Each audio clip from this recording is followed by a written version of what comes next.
Hey, it's your boy Crypto Expat back with another video. In this video, we're going to review blockchain creatures. This is a new NFT game on the Binance Smart Chain. So let's get into this video. Let's see what makes this different, and let's roll that intro.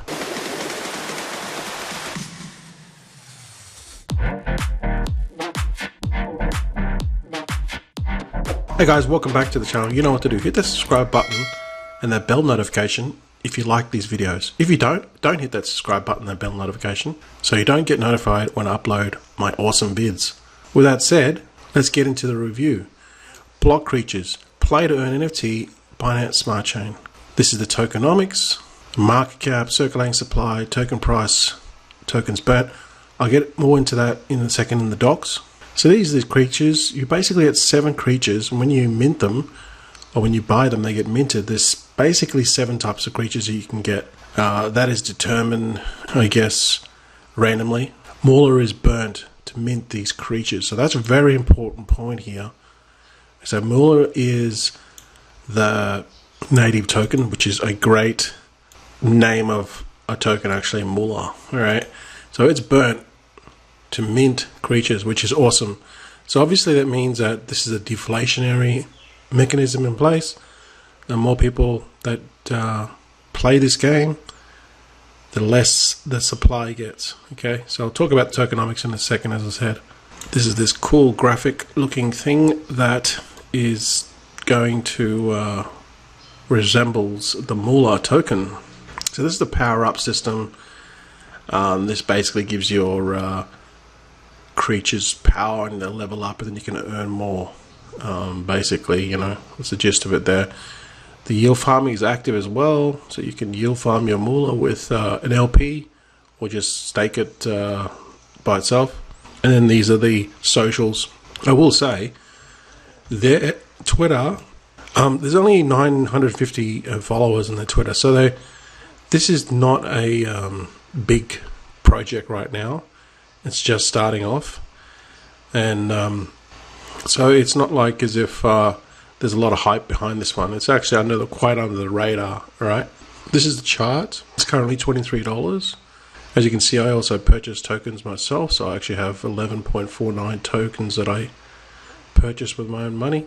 And let's get into the docs.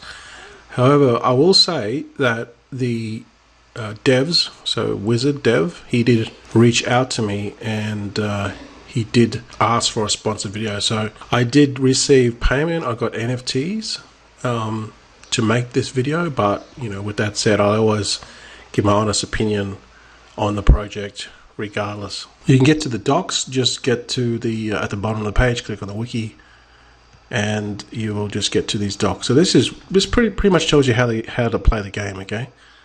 Shows you MetaMask, how to buy it. Just go step by step. The contract. This is obviously the token here, Moolah. This is tokenomics. The team marketing 1%, PancakeSwap 9%, NFT contract 70%, liquidity farm 1.15%, and single token farm 5%. So this is really important. The maximum supply. So there's only 1 million tokens. Now keep in mind, every time that the NFT is purchased, those tokens are burnt. If we look at, go back here, we're going to see that there's already 46,000 burnt. That's 4.64% of the total supply. Remember, there's only 1 million tokens. Right now, they're circulating is 58,000. They're literally just more, you know, it's every time someone buys an NFT in this game, that token is burnt. And that is a big deal. That is a big deal. This is the minting of creatures. Okay, you need some more, obviously. Buy it off PancakeSwap. And then this is like there's a bonding curve. So each time a new creature is minted, the price of the next creature increases slightly. This does 2 things: rewards early users and helps to control inflation. You get 7 different types of creatures here, and it's just like pretty much random. Okay, drop rates. So these are the different 7 creatures. Godlike is the most rare, which is 0.1. Mystic 1%, legendary 3.5%, epic 5%, rare 10%, uncommon 20%, and common 60%. Okay, so these are the base boost rates, maximum boost rates, power up. I'll talk about that in a second. When you create your character, you mint your creature, and then you pay your moolah to mint it, right? You get one randomly, and then what will happen is you need to power it up. Power up is just you purchase one of these power ups, and then you can then just apply it to the creature. Okay, I'll show you how it works. And this allows you to level up the creature and essentially earn more money. Okay, training is basically to make your game creatures more powerful. The stronger your monster in the game, the more your chance to earn per every day.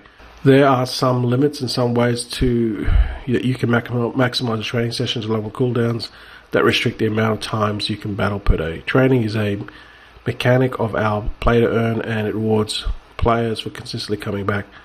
So yeah, you've essentially like come back every day, and and there's a cooling down process. So it's a bit like like Farmville, kind of like you have to come back to attend to your crops. Kind of similar thing, right? You have like a level amount of XP to go up to the next level. I'll show you that in a second. So this is the reward system. You can the creature level is scalable via training, which is what we just showed you before. We just come and click these buttons every day or every 4 hours or whatever. And then the creature boost scalable to max boost levels via power ups. And then you got the farm reward, which is internal based, just normal yield farming type of deal, right? There's a cooling down system adjusted in the game for the first few weeks if needed to tune the rewards down, which means you can battle up to 3 times per day if you're a diligent hardcore player. So 3 times a day, that would be 8 hours, sorry. So 8 hours. So this is here. So if you're a level 10 creature with 5 boost, which would require 0.5 tokens per train, times 3 is 1.5 moolah per day. So that's just a guide to, kind of like how much you can earn on a level 10 creature with 5 boost.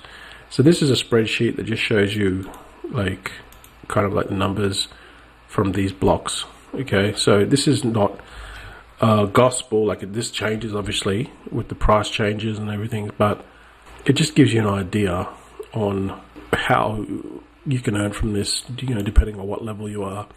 So you just come along and go, let's say you're a common and you're say a level 10, so you could earn $2.9 for your rewards. Boost is 1 to 2, so this just gives you an idea. And then obviously, let's just go to godlike. Probably godlike's probably not an accurate, maybe epic, because godlike's really hard to get. So is mystic and legendary. So maybe epic. Say if you're like a level 20 epic, you can make $41, 7 to 14 boost. So it's obviously the more NFTs you can buy, the more money you can make. You can have up to 30 NFTs at one time. We can actually have more, but you can have 30 NFTs. I won't go through every single thing because I'll be here for a while. You can actually see this rewards calculator down here, down the bottom of the docs. It says rewards calculator, and you'll be able to see this spreadsheet, okay?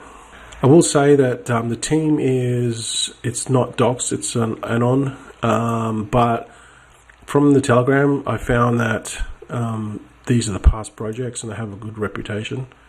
So this is like one of their past projects, and this is another project that they worked on. Not everyone hits the home run out of the first project or even the second project. It might take them 10 projects. I guess I don't know the circumstances behind these projects. Maybe they could have just died out, they didn't gain momentum.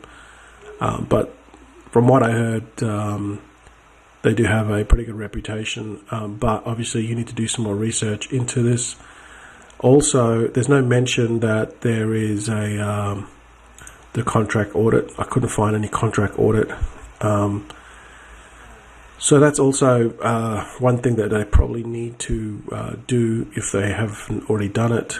If someone knows that they've already done some sort of audit, maybe comment below. So they're probably the things that people are most concerned about with the contract audit. Obviously, if they take away the minting function, things like that, to make sure that the team don't rug on us. As you can see, the market cap is still pretty tiny.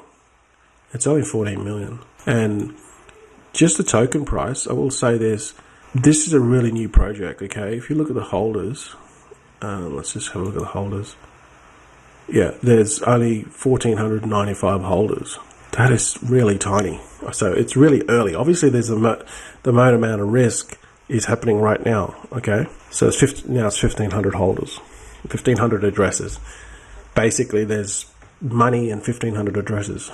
Could be multiple accounts, who knows? But this is really tiny. So this is really early in this project. $24. I think the thing with this project is because it's only 1 million tokens, and tokens are burnt every time an NFT is minted. Wow, I mean, this thing can go to the moon, like literally.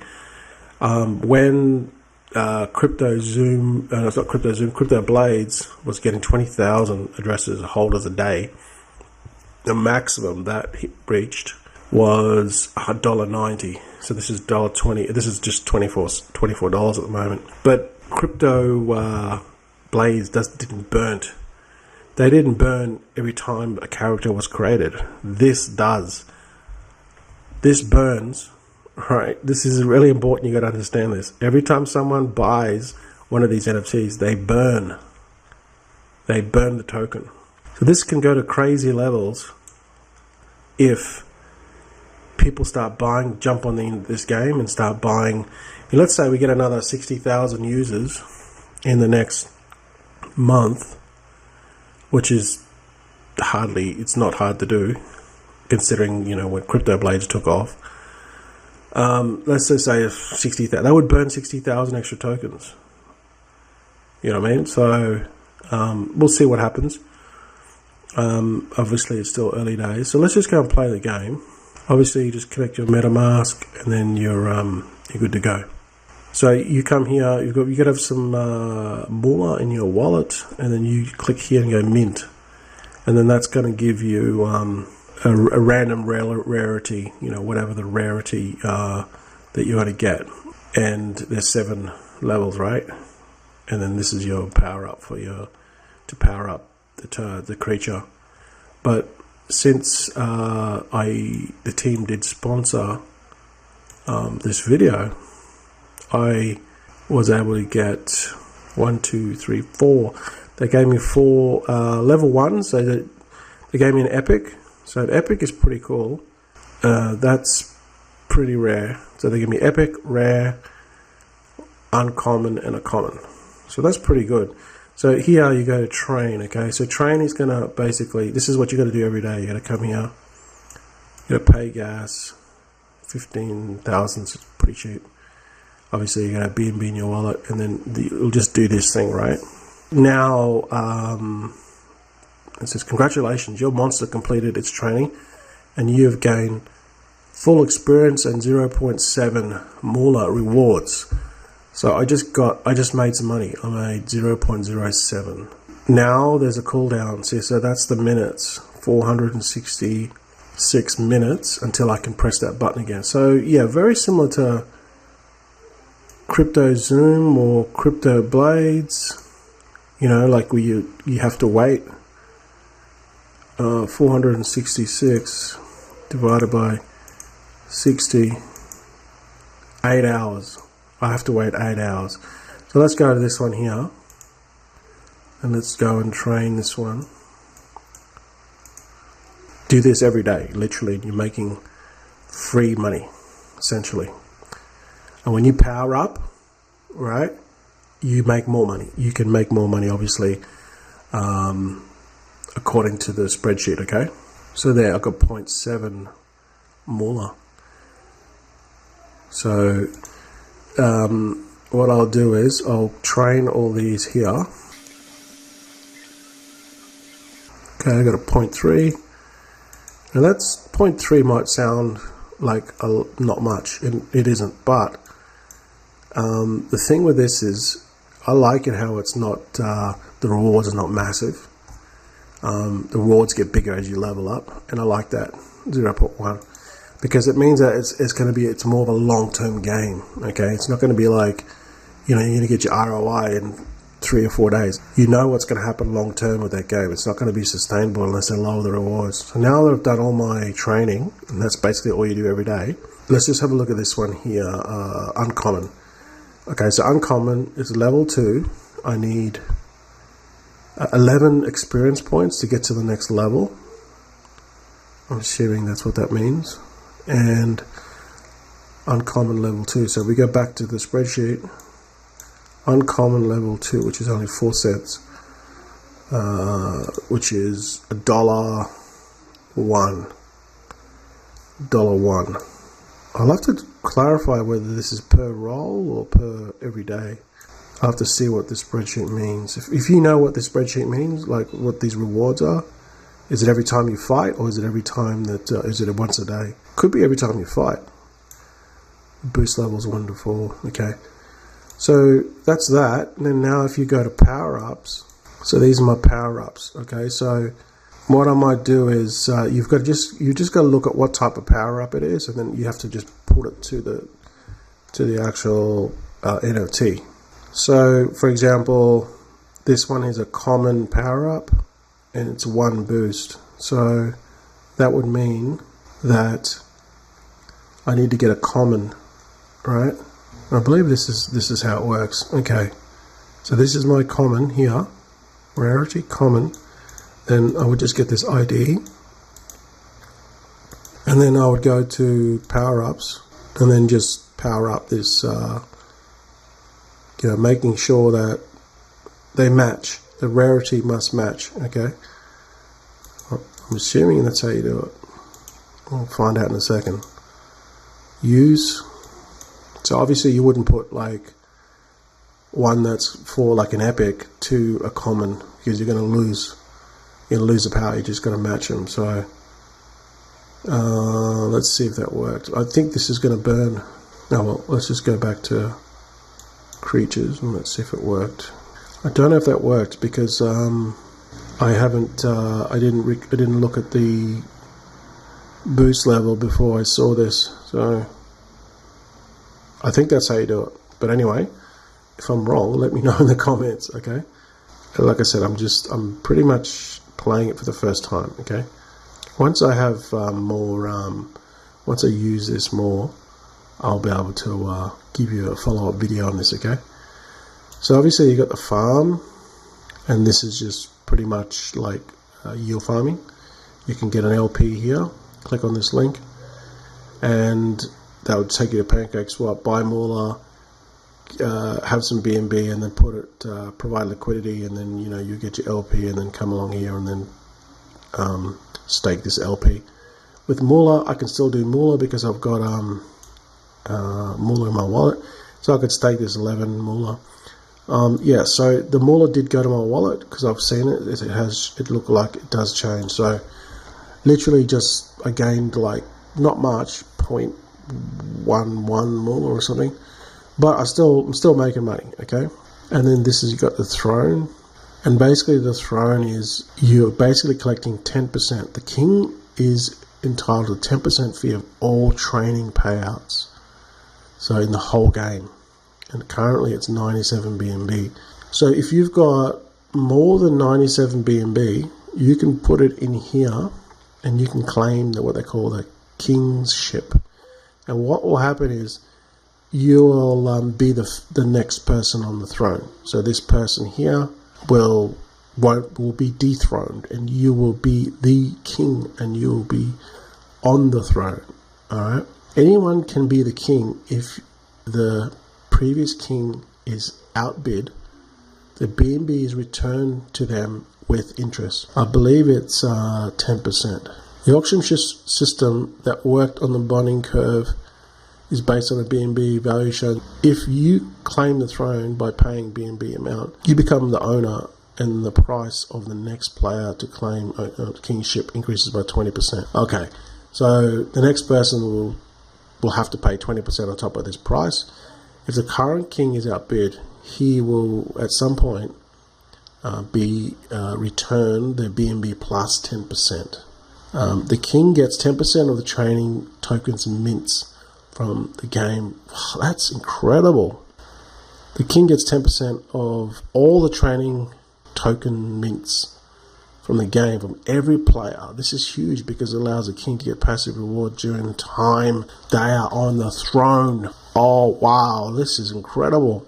This is incredible. So this guy here, or this girl, or whoever this person is that is sitting here with 97 BNB, in the whole meantime that, you know, that they've been there, they are collecting 10%. That's how I believe that this is worded.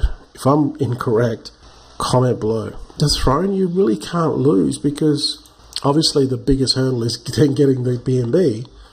But then the next person that dethrones you, you're going to get the throne. You're going to get the BNB plus 10% anyway. Obviously, I can't dethrone them at the moment. I've only got 3.4 BNB. But if you had, you have to pay 20% on this. So you'd probably be forking out 120 BNB. It's going to be very profitable for you. And then this just keeps on increasing. So then the next one will be, after that, the next one will be 120, about 120 BNB. And then the next one after that would be, what, 132 BNB? Or something like that. It just gets bigger and bigger and bigger. So let's conclude the project. I would say that it's very similar to blockchain projects out at the moment, although the just throne feature is different. And the burning. So this is probably the biggest point I would say about this project. Moolah burnt to mint creatures. This is the biggest difference and the unique feature or selling proposition that separates this from other NFT games. The more that this goes on, the price is mathematically, tokenomics, supply and demand should increase. I will say the website's pretty bland, so they're not going to get any awards for web design, but again, who really cares, right? We're not here to look at pretty pictures. We're here to make money, and I do like the gamification process, because what they're trying to do is they're trying to make it an experience as well as just clicking buttons and getting money. So that's what they're focused on. Now, I will say they have other things coming with this project, but then the features aren't ready yet. Let's have a look. So we have a look at the roadmap. The block creatures launched. Yep, the yield farming is launched. Now they have the marketplace launched. That hasn't come out yet. So that's in Q4. So that obviously that would be, you know, selling your creatures. And then they have the battle mode. The battle mode will be huge. So then you can battle either player versus player, or player versus tribe or team, or you could do raids, or you could, you know, whatever, however they structure it. The battles will be another way to earn more money, make this game more long term. You know, it's like we've seen in other games where you buy more weapons and you buy other stuff, right? This is the whole gamification process of it, to make this game long lasting, and I think that's what they want. If this actually turns out to be a really good project long term, because it's hard for these games to get to this level, you know, to get to Axie Infinity level. Takes years and a lot of money, right? But if this did gain some momentum and they did get to like 100,000 holders, I would say, if the dev is watching this, if you dox yourself and dox the team, I think that it instantly gives you more, I guess, credibility and more confidence, and people will see who's behind the project, because they did this with Crypto Blades. Right, immediately people got it behind the project because they knew who was behind it, and they knew that those people wouldn't rug on them, right? So that it helps big time, simply because this market is so polluted, and it's going to get worse, that once you have these docs teams, you really stand out immediately from the crowd. So they're my thoughts on it. Obviously, this is not financial advice. It's just my review on this. This is a paid review, but this is my honest opinion. All right, guys, let me know your thoughts. Leave your comments below. Thanks for watching, and I'll see you guys in the next video. Are you new to crypto and DeFi? You're not sure how to navigate through the scams and keep away from the sharks trying to steal your crypto? This space can be very daunting for newbies. That's why we created 100xcryptoacademy.com. This is not just a course on DeFi, yield farming, and investing, but a real community of like-minded crypto enthusiasts who believe crypto is the key to financial freedom. You'll get 50+ HD on-demand videos, ongoing research analysis and pre-screened, ICO and pre-sales, 4 weekly webinars per month, with live Q&A, private access to our exclusive forum, and our vibrant Telegram group for live chat and updates. All for a low monthly investment. Check out our Patreon at 100xcryptoacademy.com.